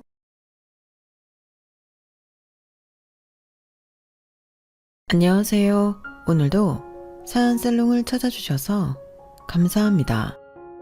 저는 수개월 전 너무나 기가 막힌 일을 겪었던 사람입니다. 37년이라는 나름대로 꽤 긴 세월을 살면서 웬만한 충격적인 일은 다 겪어봤다고 생각했지만 그때 겪었던 그 사건은 지금 다시 생각해봐도 너무나 충격적이었던 사건이었어요. 수개월이 지난 지금은 그때의 감정이 많이 무뎌졌지만 다시 생각해봐도 세상에 이런 일이 다 있구나 싶긴 합니다. 사람은 누구나 너무 큰 일을 당하면 주변 사람들에게 그 이야기를 나누고 싶잖아요. 그런데 제 경우에는 그게 제 가족과 연관돼 있다 보니 누군가에게 속을 털어놓기가 쉽지 않았어요. 여기는 인터넷이니까 익명성을 믿고 대나무 숲에라도 털어놓고 싶은 심정으로 이렇게 글을 쓰게 되었답니다. 부디 제 이야기를 끝까지 들어주시고 힘이 되는 말씀을 해주시길 부탁드릴게요. 저는 20대 후반에 남편을 만나게 되었는데요. 원래 저는 서울에서 태어나 대학도 서울에서 나오고 직장도 서울에 있는 곳을 다니던 평생 생활 반경이 서울을 벗어난 적이 없는 사람이었어요. 그런데 직장을 다닌 지 2년 만에 지방으로 발령을 받게 되면서 갑자기 서울이 아닌 다른 곳에서 살게 되었죠. 처음에는 걱정보다는 설레는 마음으로 지방에 내려가게 되었는데 막상 아무런 연고도 없는 지역에 가서 1년, 2년 지내다 보니 외로움이 크게 생기고 말았어요. 회사 사람들과는 친하게 지냈지만 회사 일 외에 제 일상에 대해 맘 편히 수다를 떨 만한 동네 친구가 없었기 때문이죠. 퇴근만 하면 혼자 외롭고 우울한 나날을 보내던 저는 계속 그러고 있으면 안 될 것 같아 운동이라도 시작하기로 결정했답니다. 원래 건강한 몸에 건강한 정신이 깃든다고 하잖아요. 그래서 크로스핏이라는 당시에 유행하던 운동을 무작정 시작하게 되었어요. 처음에는 온몸에 알이 배기고 힘들었지만 매일같이 가서 열심히 구슬땀을 흘리니 어느새 몸이 적응도 하게 되고 점점 운동에 재미도 느껴지더군요. 그리고 그곳에서 같은 운동을 하는 사람들끼리 운동이 끝나고 모이는 친목 활동도 같이 하게 되었고요. 새로 사귀게 된 친구들은 운동을 하는 사람들이라서 그런지 다들 긍정적이고 활발했고 새 멤버인 저를 굉장히 친절하게 맞아주었어요. 저는 그 모임에 금세 적응을 하게 되었고 거기서 지금의 남편을 만나게 되었답니다. 남편은 그 지역의 큰 공장에 다니는 사람이었는데요. 항상 깔끔하고 무난한 옷을 입고 다니고 성격이 수더분한 사람이었어요. 그런데 남편은 특이했던 점이 하나 있었죠. 아무래도 여러 사람들이 모여 놀다 보니 식사만 하지 않고 2차로 노래방을 가는 등 더 자리가 길어질 때도 있었거든요. 대부분 특별한 일정이 없으면 장소를 옮겨서도 같이 놀고 가곤 했는데 남편은 절대 그러는 법이 없던 사람이었어요. 오죽하면 남편의 별명이 신데렐라였을 만큼 무조건 1차 자리에만 참석을 하고 칼같이 짐을 챙겨 먼저 귀가하는 사람이었죠. 그렇다고 모임을 자주 안 나오는 것도 아니고 식사는 꼬박 참석하면서 옆자리에 앉아 있어도 말수도 적고 그저 사람 좋은 웃음만 짓곤 했어요. 또래의 여느 남자와는 다른 그 모습에 저는 자연스럽게 호기심이 생기게 되었는데요. 태진 씨는 왜 맨날 그렇게 집에 일찍 가세요? 뭐 일이 고돼서 피곤하기도 하고요. 집에 들어가면 할 것도 많고. 왜요? 결혼하셨어요? 아니요, 싱글입니다. 제가 혼자 살고 있거든요. 가면 빨래도 하고 청소도 하고 그래야죠. 그때는 남편의 그 밍밍한 대답이 왜 그렇게 재밌게 들렸나 몰라요. 저는 몇 번 대화를 나누고 나서 남편에게 더욱더 호기심이 생겼고 이후로도 남편과 수없이 많은 대화를 더 나누었답니다. 누구나 예상했듯이 저희는 그렇게 자연스럽게 연인이 되었고 2년 뒤에는 결혼도 약속하게 되었어요. 지방에 가서 몇 년 지내다 올 줄 알았던 제가 거기서 만난 남자와 결혼을 하고 정착을 한다고 하니 주변 사람들이 많이 놀라긴 했었죠. 절 걱정하는 사람도 많았지만 저는 진중하면서도 생활력이 강한 남편과 둘이서 행복하게 지낼 자신이 있었답니다. 저희는 결혼 2년 차에 아들을 출산하게 되었는데요. 출산과 육아가 힘들다는 말은 이미 익히 알고 있다고 생각했지만 남의 입을 통해 말로 듣는 것과 실제로 제가 경험하는 것은 차원이 다르더라고요. 저는 진통만 14시간을 했고 정말 어렵게 아들을 출산했어요. 살면서 처음 겪어보는 고통이었고 왜 출산할 때 생사를 오간다고 하는지 온몸으로 체감하게 되었죠. 곁에서 보는 남편 역시 온몸에 진땀을 뺄 만큼 고생을 했고 출산 직후에는 최선을 다해 제 곁을 지키면서 제 회복을 도와주었어요. 처음에는 제가 몸을 가누지 못할 정도로 아프고 힘들 때 제 곁을 지켜주는 남편이 너무 고마웠죠. 하지만 3일, 4일 정도가 지나고 산후조리원에서 정신없이 지내고 있을 때부터 남편이 자꾸만 사라지는 거예요. 물론 남편도 일이 있으니 저와 같이 산후조리원에서 하루 종일 살기를 바라지는 않았어요. 하지만 서로의 하루 일정과 스케줄을 전부 알고 있는데 남편이 이상하게 퇴근 시간이 늦고 집에만 갔다 온다더니 몇 시간이나 걸리는 거였어요. 극도로 예민한 상태였던 저는 남편에게 서운함이 쌓이기 시작했죠. 당신 왜 이제 들어와? 집에만 갔다가 온다며. 그런데 4시간이 넘게 걸렸어? 아, 그게 집에 들른 김에 샤워도 하고 내일 출근 준비도 다 하고 오느라고 그랬어. 샤워하고 온 거라고? 그게 감은머리야? 알잖아. 나 머리 빨리 마르는 거. 내가 너무 오래 있다가 와서 화났어? 미안해. 다음엔 미리 집에서 뭐하고 올지 다 말하고 다녀올게. 남편이 그렇게 이야기하니 제 입장에서 할 말이 없었어요. 날카로웠던 신경이 사르르 풀리면서 오히려 제가 너무 예민해서 애먼 사람을 잡나 싶은 생각도 들었죠. 그래서 더 이상 아무 말도 하지 않았어요. 이후 남편은 정말로 어디 갈 때마다 뭐라고 올 건지 구체적으로 이야기를 하고 다녀왔어요. 게다가 얼마 뒤 남편은 회사에서 새로 들어오는 일들이 많아서 공장 설비들을 대대적으로 변경해야 하는 일이 생기게 되었어요. 남편도 남편대로 고생을 하다 보니 제가 더 이상 남편에게 서운함을 표출할 수 없었죠. 그런데 남편은 너무 오랫동안 바쁜 거예요. 산후조리원에서 나와 집에서 육아를 시작하니 그때는 진짜 전쟁 같았거든요. 물론 남편이 집에 있을 때는 육아를 열심히 도와주긴 했죠. 문제는 남편이 집에 있는 적이 별로 없었다는 겁니다. 잠깐 바쁠 거라더니 장장 6개월 동안 얼굴 보기가 힘들 정도였어요.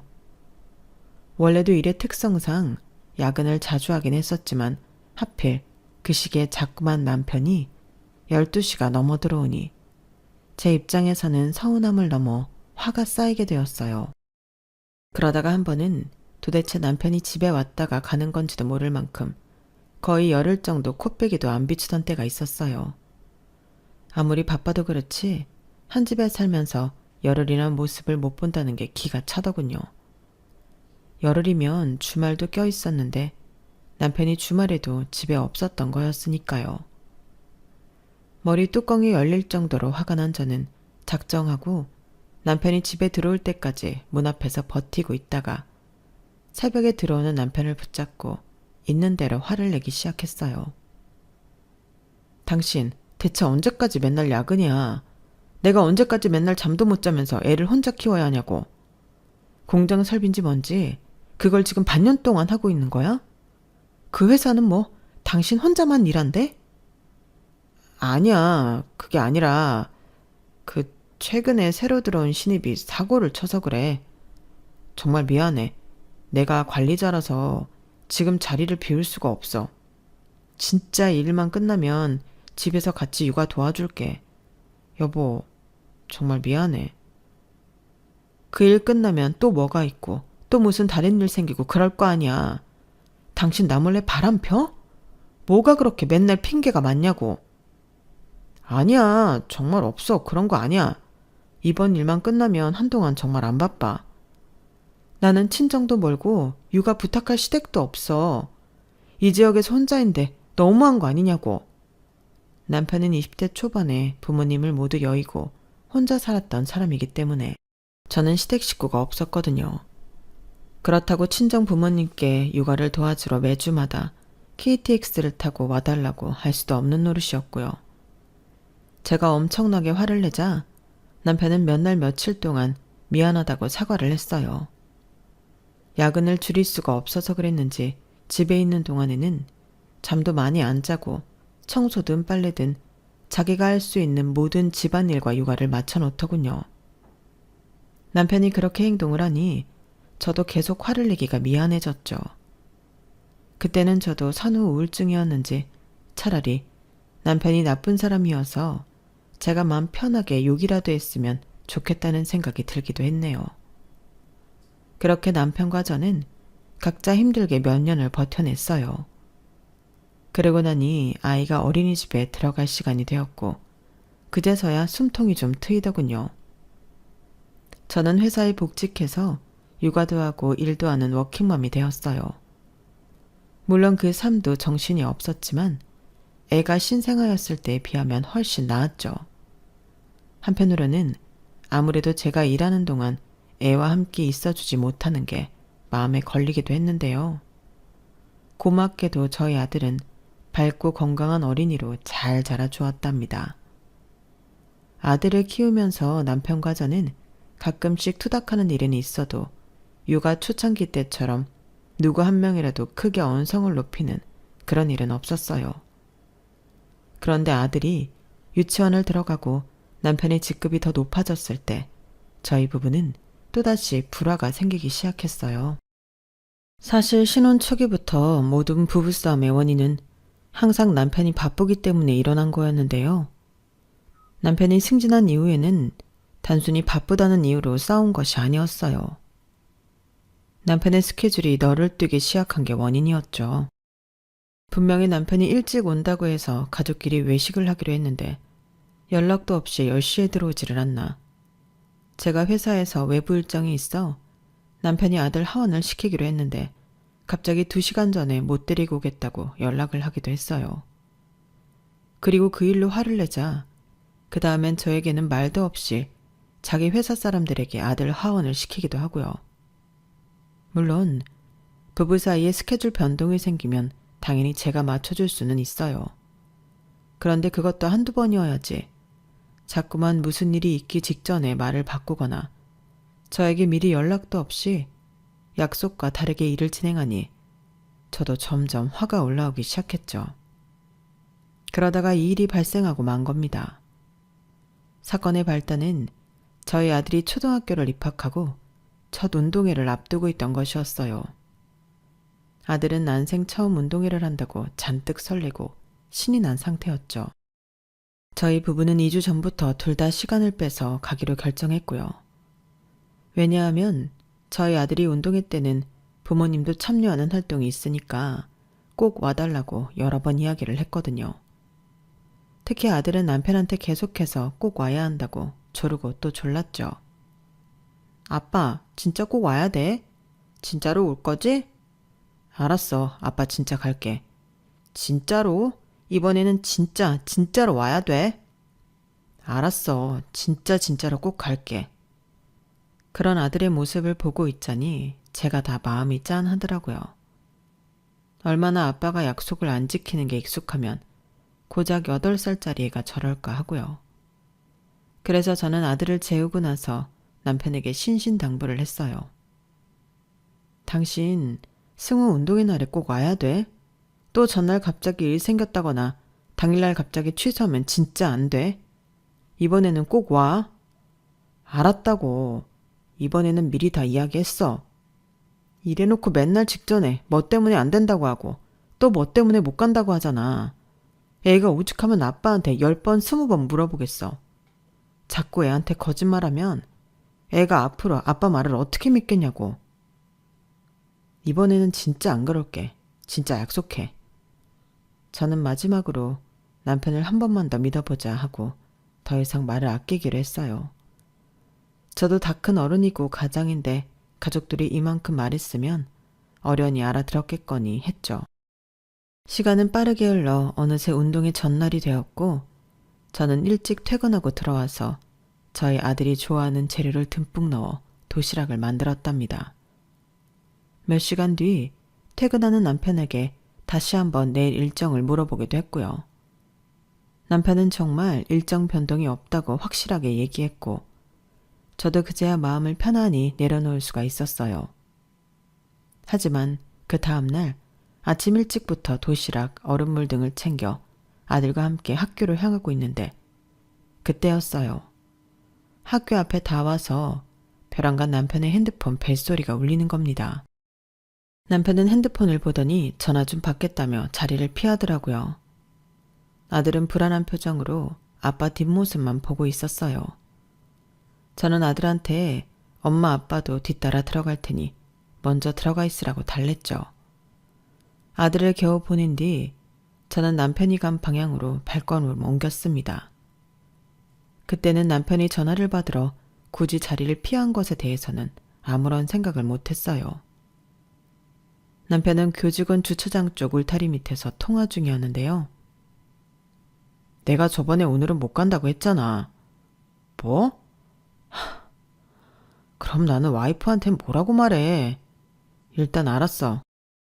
남편이 너무 편하게 반말을 하니 회사 사람이랑 통화하는 게 맞나 싶은 생각이 조금 들었네요. 하지만 곧이어 남편도 직급이 있으니 부하 직원에게는 그럴 수도 있겠다는 생각이 들었죠. 그때는 말투에 대한 이질감보다는 남편이 아들 학교에는 한 발자국도 들이지 않고 또 자리를 비우려나 보다 하는 불안한 예감이 더 강하기도 했고요. 그리고 제 예감은 틀리지 않았어요. 남편은 인상을 찌푸리면서 전화를 끊고 뒤돌아봤다가 저를 발견하고는 깜짝 놀라더군요. 당신 왜 여기까지 따라왔어? 승호는? 방금 통화 뭐야? 설마 지금 또 가봐야 돼? 그게 미안해. 가봐야 할 것 같아. 근데 진짜 잠깐이면 돼. 잠깐. 어차피 애들 오전 조회 시간도 있잖아. 운동회 시작 전에는 돌아올게. 이럴 거면 처음부터 약속을 하지 말든가. 아, 됐어. 갔다가 오든지 말든지 알아서 해. 저는 남편 손에 들려있던 짐을 확 낚아채면서 퉁명스럽게 쏘아붙였어요.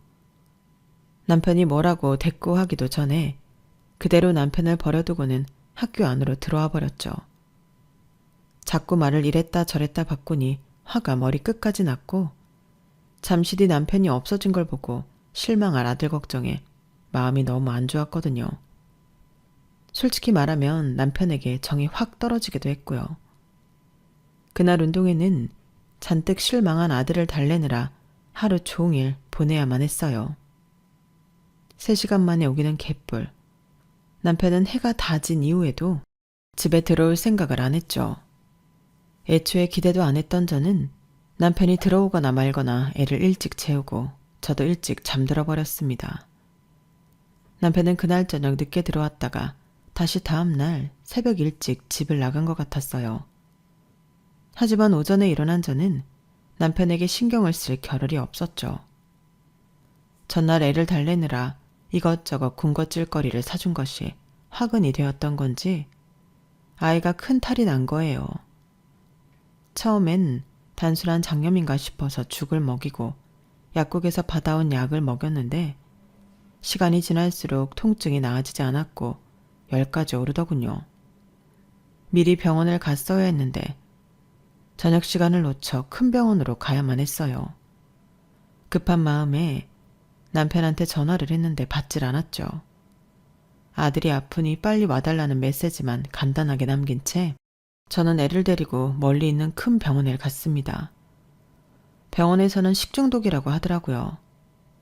아이 주사를 마치고 약을 받아 집으로 돌아오니 그제서야 남편한테 전화가 오는 겁니다. 저는 일단 남편 전화를 무시하고 아들부터 약을 먹이고 재웠어요. 저 역시 씻고 나오니 밤 12시가 다 되어갔는데 남편은 그 시간에 집으로 들어오더군요. 승호는 괜찮아. 미안해. 문자를 너무 늦게 봐서 보자마자 집으로 온 거야. 병원 다녀왔어? 그래, 다녀왔어. 당신이 그게 왜 궁금해? 어차피 당신 아들이 아프던 말던 신경도 안 쓸 거면서. 무슨 말을 그렇게 해. 내가 핸드폰 배터리가 없어서 충전기에 꽂아놓고 있느라 핸드폰을 늦게 본 거야. 미안해. 그래도 내가 아들한테 관심이 없다니. 주말마다 애랑 하루 종일 놀아주잖아. 당신은 육아가 취미야? 뭐 주말마다 놀아줘? 그럼 평일은? 애가 아플 때는? 애 키우는 게 당신 하고 싶을 때 좀 깔짝거렸다가 당신 바쁘면 내 팽개치는 그런 거냐고. 아니, 나도 바쁘니까 그렇지. 내가 미안하다고 했잖아. 내가 그러고 싶어서 그러는 것도 아닌데 왜 당신은 맨날 화만 내? 뭐? 내가 지금 몇 번을 참다가 말하는 건 줄 알아? 그 회사에서 일은 당신 혼자 다 해? 어? 이 집에서 당신만 직장인이야? 나도 회사에서 팀장이야. 그런데도 애한테 무슨 일 있으면 곧장 달려오고 상황이 어려우면 당신한테 얘기를 하던 애 학교 선생님, 학원 선생님한테 전화 돌려가면서까지 어떻게든 케어하려고 하는데 그걸 왜 나만 애쓰고 있어야 하냐고. 내가 지금 맞벌이 부부인지 싱글맘인지 모르겠어 아주. 나도 가장 노릇하려고 돈 버느라 그런 거잖아.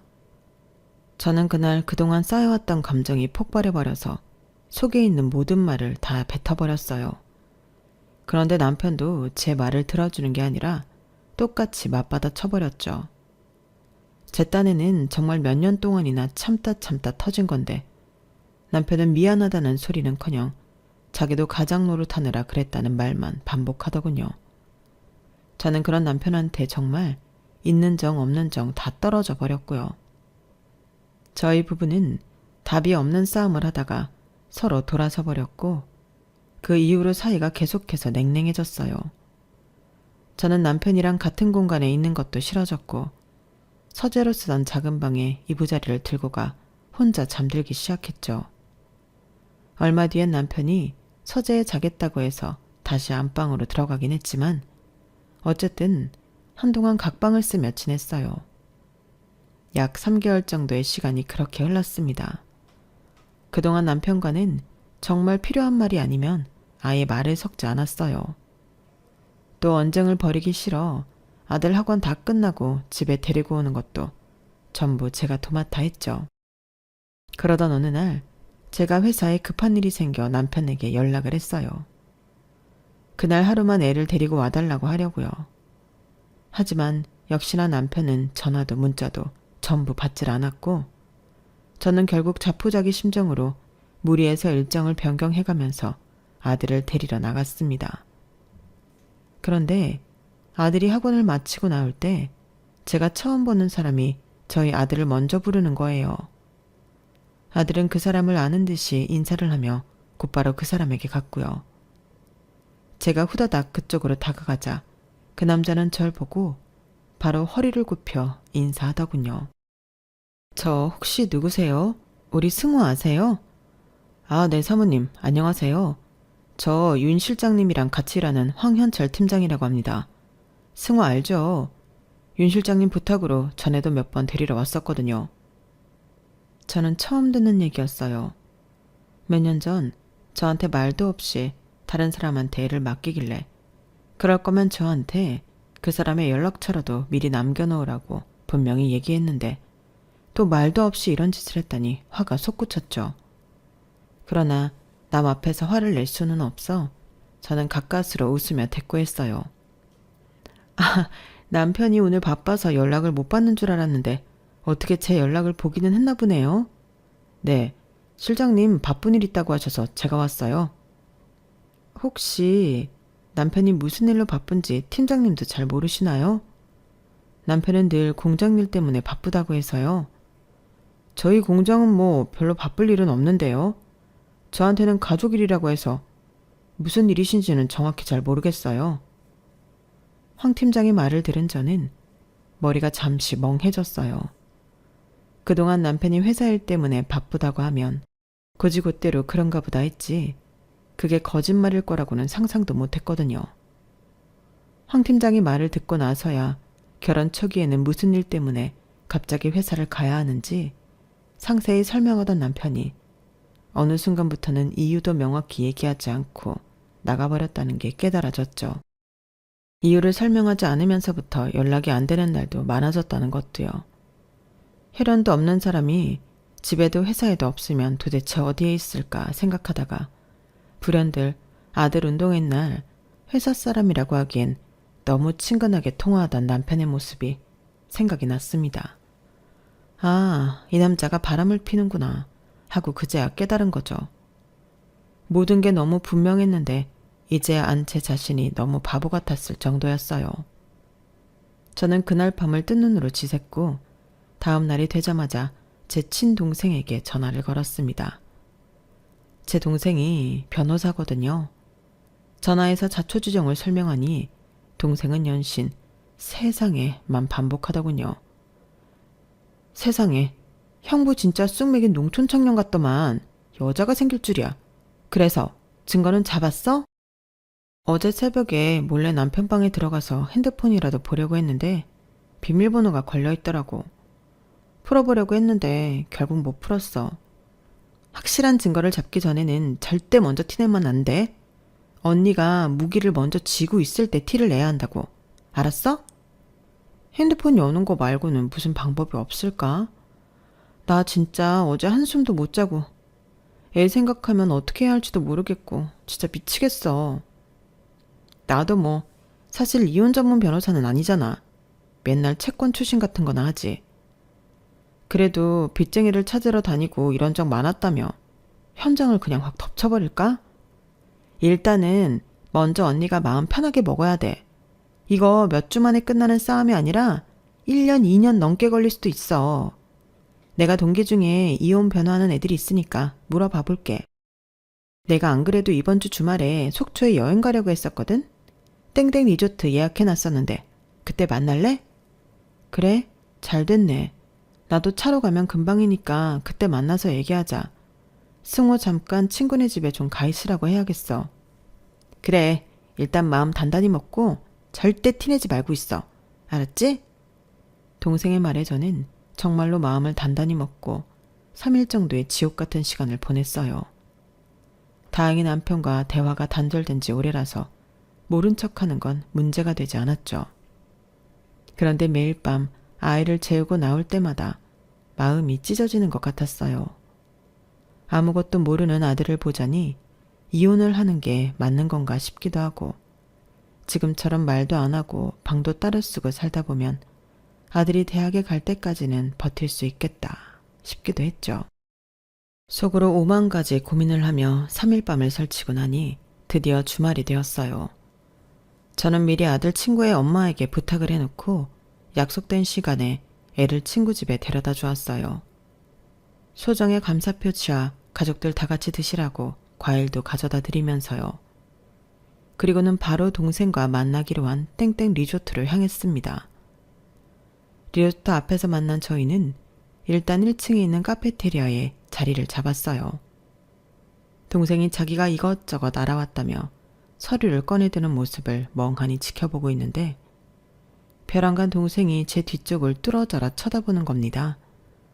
뭐야, 뭔데? 저도 동생을 따라서 뒤를 돌아보았지만 아무도 없었어요.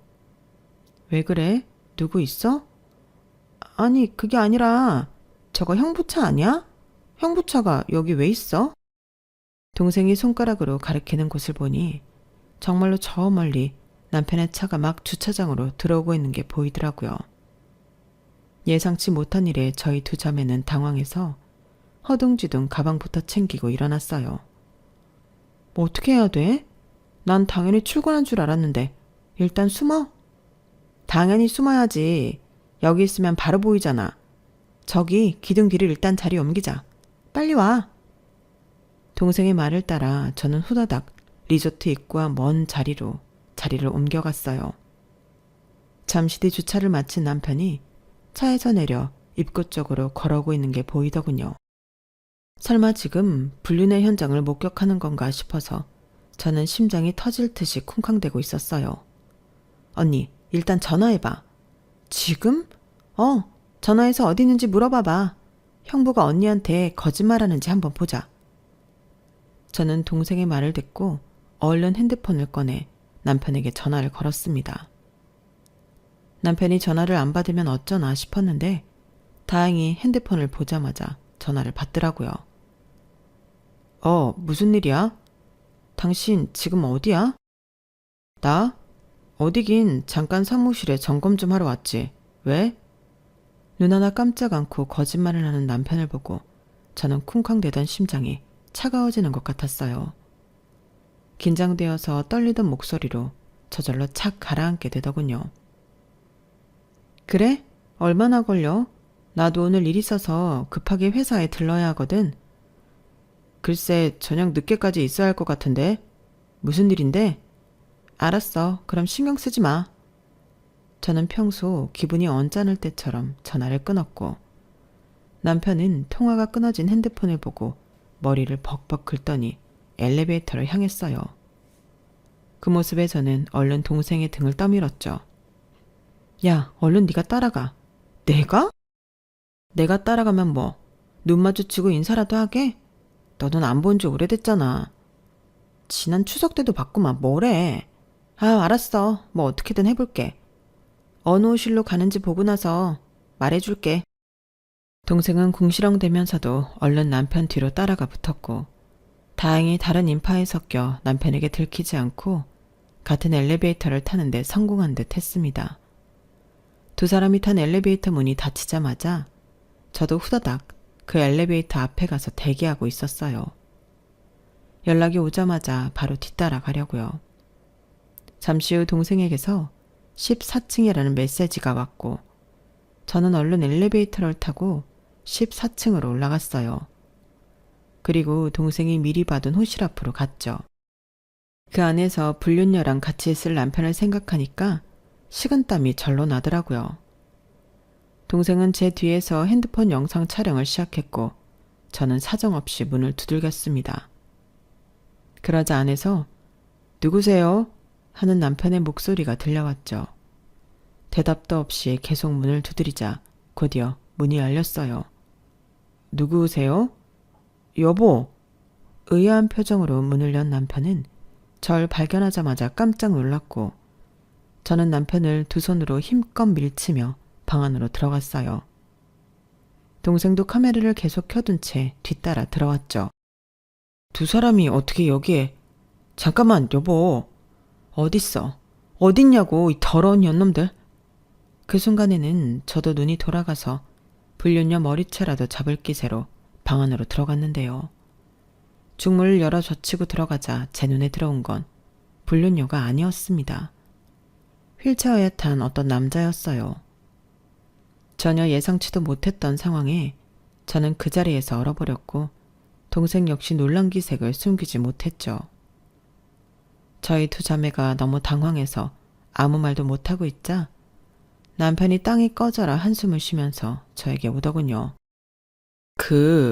우리 형이야. 인사해. 안녕하세요. 남편의 형이라고 소개한 그분은 몸이 많이 불편하신 것 같았어요. 얼굴도 두 팔도 마음대로 제어가 안 되시는 듯 해보였고 저희를 보면서도 어눌하게 인사를 할 뿐 바로 시선을 돌려버리셨죠. 뒤늦게 이성이 돌아왔는지 동생은 급하게 카메라를 꺼버렸어요.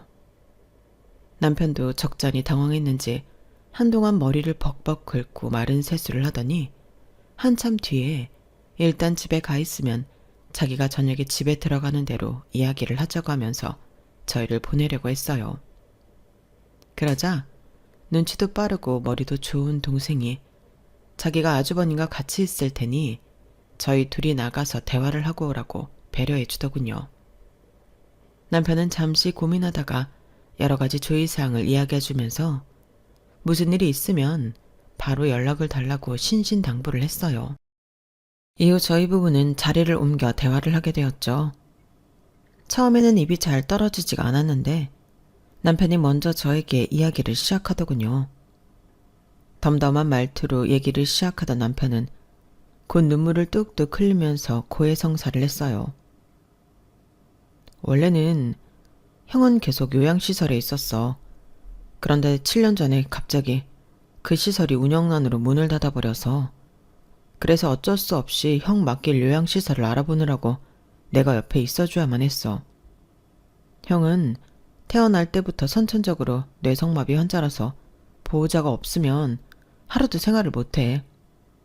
급한 대로 원룸이라도 구하고 간병인이라도 불러서 교대로 봐주고 있었지. 그러다가 우리 집에서는 멀지만 여기 가까운 데에 요양시설이 있다고 해서 들어왔고 그게 한 6개월 정도가 걸렸었던 거야.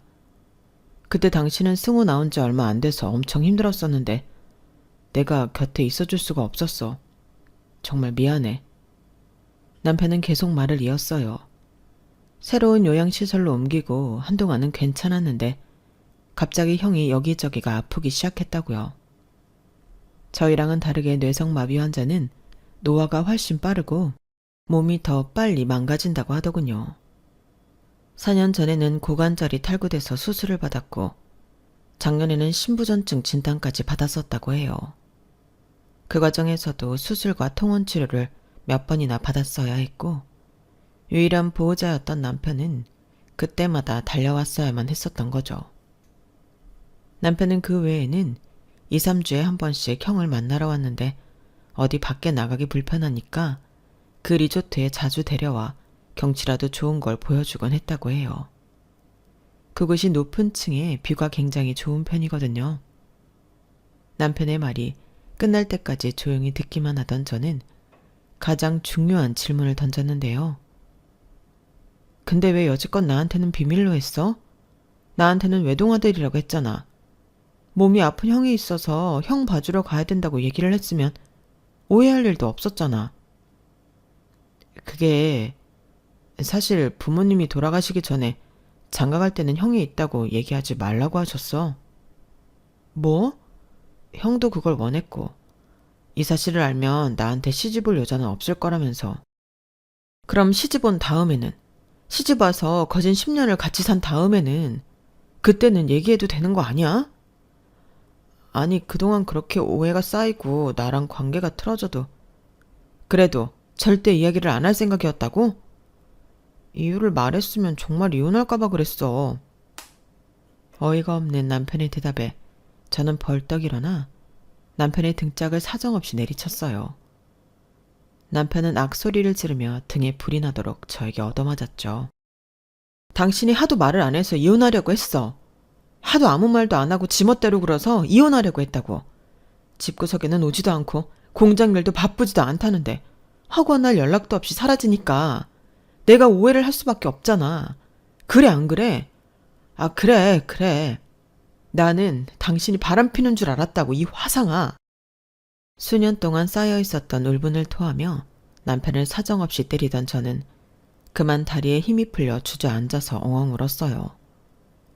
그런 절 보고 남편도 절 안고 엉엉 울고 사람들이 다 이상하게 쳐다보고 갔지만 저희는 다른 사람을 신경도 못 쓰고 우느라 바빴네요.